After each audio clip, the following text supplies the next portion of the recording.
Hello friends, allow me please to share with you a thought for Pesach.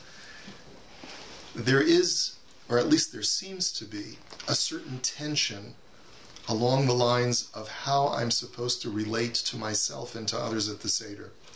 And I want to bring this out with the following passage in the Haggadah.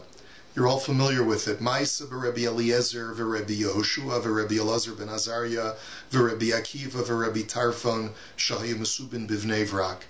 We know that famous story of these 5 Tannaitic sages who were reclining at the Seder in Bnei Brak, and they became so engrossed and so engaged with each other's commentaries and the stories of Yetzias Mitzrayim that they continued throughout the night until their students told them, Rabboseinu Higiya Zman Kriya Shema Shel Shacharis, our rabbis, it's time to arise for the morning prayers.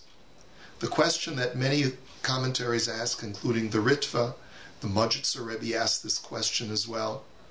Where were the students? Where were their wives? Where were the families?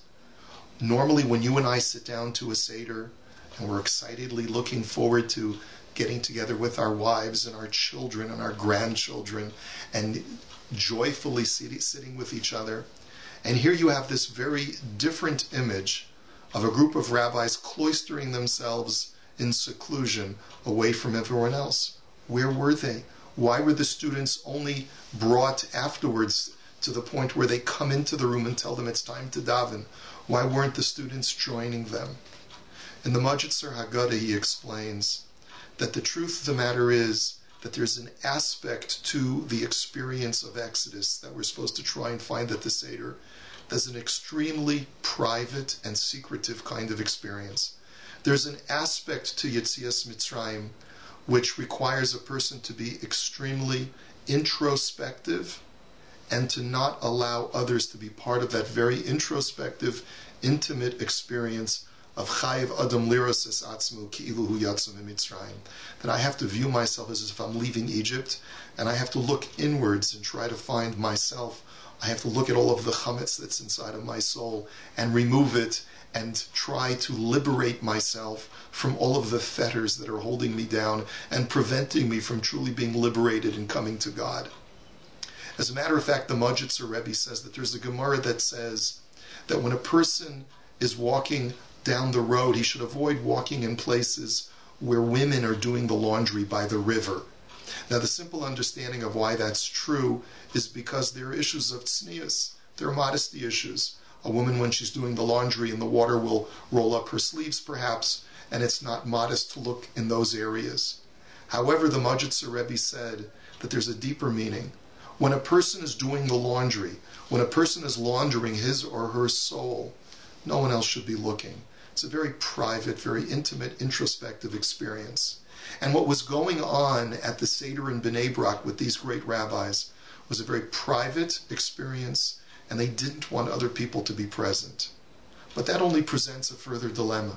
If that's part of the Chayiv Adam, that a person has to view himself leaving Egypt experience, then how do we reconcile that with our obligation to relate this to our children, to engage others and share the Exodus experience with them?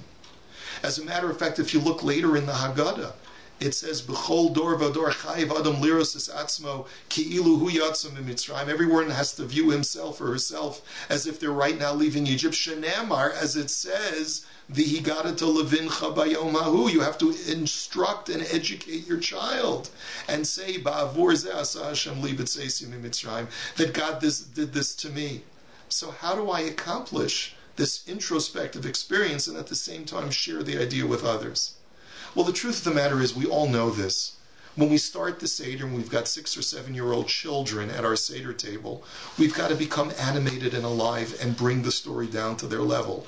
And then at a later time, and this is actually what the Ritva says, it was only later on in the Seder when these 5 rabbis closed the doors and told all of the rest of the family, you go to bed, we're continuing on a higher level. So the two are not mutually exclusive. But let me share with you another idea from the Chassan Sofer, the grandson of the Chassam Sofer. He says the reason why the Higata to Levincha, of instructing our children, is linked to this idea of viewing myself as if I'm leaving Egypt is because the only way I'm going to be able to get across the message to my children is if it's real for me. Children are the most real people in the world. They can tell when we're acting. They can tell when we're not sincere.